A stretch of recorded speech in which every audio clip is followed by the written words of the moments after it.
안녕하세요. 반갑습니다.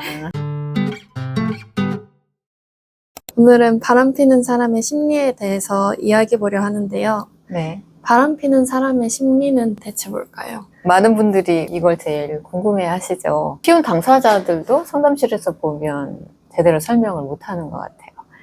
그냥 외로웠거나, 뭐 그때 정신이 없었어요 라거나, 나도 내가 왜 그랬는지 모르겠어요. 심리적으로 봤을 때 그럼 단순히 그 사람이 아주 나빠서인가? 저는 오히려 반대로 생각하거든요. 거절 못해서, 착해서. 그럼에도 불구하고 책임은 분명히 져야 한다. 그 이유가 어디에 있었든지 간에. 원인을 보면 뭐 인정욕구, 내가 집에서는 찬밥인데 밖에 가면 어쩌다 보니 뭐 우쭈쭈 해주니까 인정욕구를 받을 수 있고, 우리가 집에서는 그냥 남편으로서, 아내로서, 엄마, 아빠 역할만 하다가 밖에 나갔는데 그 사람은 내가 정말 멋져 보이고 대단하다 하고, 그게 마치 사랑인 줄로 착각을 하고 연애 세포가 팡팡 터지는 거죠. 갑자기 이 전기를 켜진 간판에 불이 들어오듯이 이거 사랑 아닐까라고 이제 착각을 하게 돼요. 이건 분명히 얘기하면 이제 사랑이라기보다는 인정에 대한 욕구가 자극이 되지 않았을까. 외로움에 대한 욕구를 해소할 수도 있고, 아내랑 뭔가 이제 문제가 있었을 때 갈등이 일어나는 것을 피하기 위해서 회피로 가는 거죠. 부부끼리의 갈등 해결 방법을 너무 몰라서 둘이 해결하기보다는 다른 분하고 관계에서 좀 위로를 받고자 하는 경우가 있는 것 같아요. 집천장에 물이 새고 있는데 당장 그걸 수리하지 않고 그냥 오늘 밤 그냥 호텔 가서 자자. 그 문제 해결이 아니잖아요. 가장 중요한 게 하나가 있는데요. 그게 이제 자기 통제인 것 같아요. 내가 하고 싶은 걸 다 하는 게 아니라, 하고 싶어도 내가 유부남이고 유부녀니까 하지 말아야 될 선들. 통제를 얼마나 할 수 있느냐라고 하는 거죠. 바람은 사랑이라고 할 수 없다. 내가 감정 관리를 얼마나 잘하느냐.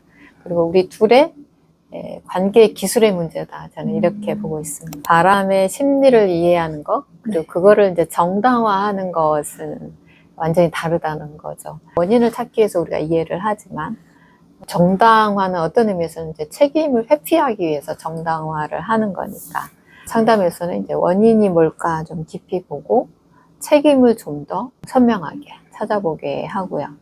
네, 그래서 바람의 원인은 복합적인 것 같습니다. 이런 복합적인 원인들이 선천적인 성향들이 강한 편인가요? 아니면 후천적으로 뭔가 복합적인 것 같아요. 그거 자체도 선천적으로 내가 굉장히 그 사회적인 민감성이 높은 사람이 있고 낮은 사람이 있거든요. 프레리 들쥐들을 실험한 걸 보면 평생 한 쌍만, 우리 가족만 헌신하는 수용체가 있다고 해요. 그런데 이제 다른 들쥐나 뭐 이런 것들을 보면 그게 좀 적어서 이제 난잡하게 생활을 한다고 해요. 어쩌면은 유전자에서 뭔가 원인을 찾을 수도 있고요. 부모가 뭐 외도했으니까 그게 뭐 대물림 된다 이런 얘기도 있잖아요. 아버지 같은 그 외도를 절대 안 하고 싶었는데 어느 순간 내가 하고 있을 수도 있고, 학습된 결과도 있을 것 같고, 이제 자기 통제를 아버지도 못했고 나도 못했고, 그럼에도 불구하고 잘 극복하신 분들 있잖아요.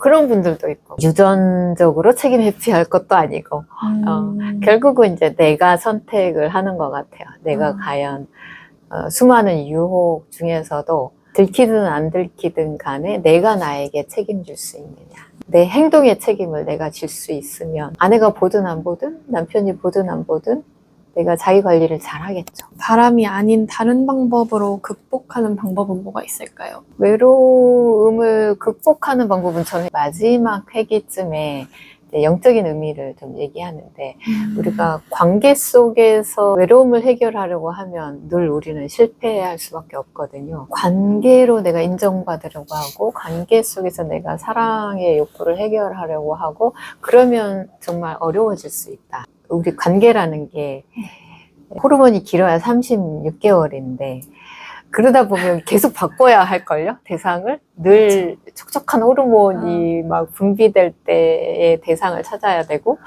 지루함이 올 때는 우리는 그러면 이제 빠이빠이 해야 되는 상황이 오게 되는 거니까요. 그래서 저는 이제 나중에는 자가 수혈해라 그래요.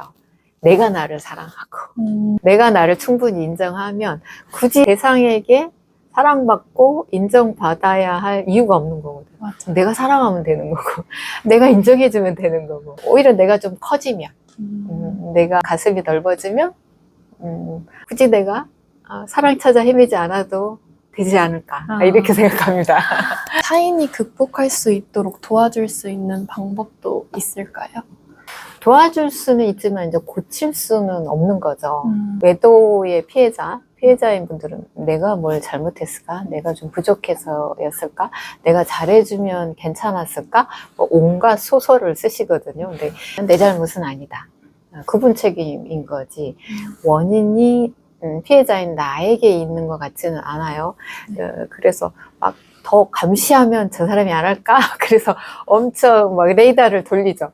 앱 깔고 위치 추적하고 뭐 영통 찍고 뭐 지금 어디냐 수시로 묻고 그러면 이제 남편은 도대체 내가 언제까지 감시받아야 되니 뭐 이렇게 하고 하는데 잠깐은 내가 감시한다고 해서 멈출 수는 있어도 오래 갈 수는 없는 거죠. 그래서 주변 사람이 도울 수 있는 게 이제 3가지 정도가 있는데 첫 번째는 이제 문제를 축소하지 말자라고 하는 거. 보통 이제 시부모님들이 그러죠. 뭐 남자들은 다 그래. 네가 좀 참아. 여자들도 외로우면 그렇지. 뭐 이런 말들을 하는데 이제 그건 결코 도움이 되지 않는다는 거죠. 이제 상처 입은 사람에게 오히려 더 2차적인 상처가 되는 말들이니까. 두 번째는 이제 책임을 좀 분명히 하게 하자. 너가 왜 그랬는지 우리 한번 이해해 보자. 책임 소재를 좀 분명히 해야 될 것 같고. 세 번째는 이제 참다 오신 분들이 있어요. 어떤 분은 뭐 몇 개월은 그나마 다행인데 막 몇 년, 뭐 이런 경우도 있고, 심지어 뭐 3번이나 지금 외도를 남편이 했다. 3번째다. 도대체 이거 고쳐지긴 하겠냐. 뭐 이렇게 오시는 분들도 있는데, 처음에 딱 걸렸을 때 바로 오셨으면 좋겠고, 그래야 좀 기회가 있죠. 상담이나 좀 전문적인 도움을 바로바로 받았으면 좋겠다 이런 생각이 들고요. 그래서 그 감정이 시간이 지난다고 해서 옅어지지 않아요. 그러니까 1년이 지났어도 아내들은 여전히 어제 일처럼 선명하게 트라우마가 생기거든요. 그래서 전문가에게 꼭 오셨으면 좋겠습니다.